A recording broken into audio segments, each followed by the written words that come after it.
So Malthus, who some people may have heard of, was an 18th century economist who argued that new technologies and the more productive a country was in terms of producing more food, when these countries were able to produce more food, this led to greater population growth.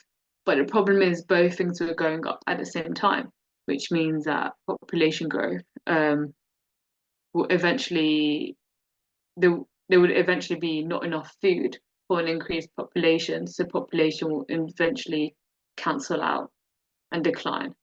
And I mentioned this, Malthus is quite a famous person, so I would recommend honestly just reading his Wikipedia page and reading the summary of what he said. But this is already really interesting because from the first page of the book itself, um, Clark has made it really clear that he's following the work of an 18th century economist, which should ring almost little alarm bells inside her head, because why is this person writing in 2007 sticking almost with the ideas of someone from the 18th century? Isn't that going to be slightly outdated? Isn't that going to be something a little bit controversial and that we should eventually address? So bear in mind those little differences.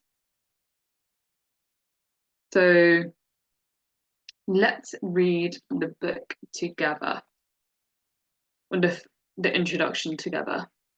And again, just a brief note on how to effectively read a book like this, which is quite big. The first thing you should do is read the Wikipedia page if the book is famous itself, because it will give you a very short, useful introduction, similar to the one that I've just given you on this book.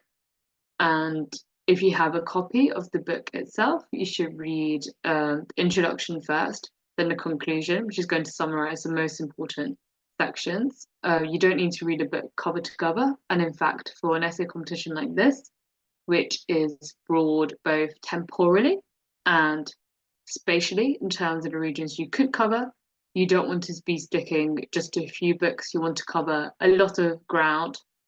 And another way in which you could do that is read review articles, and I've linked one in the last slide.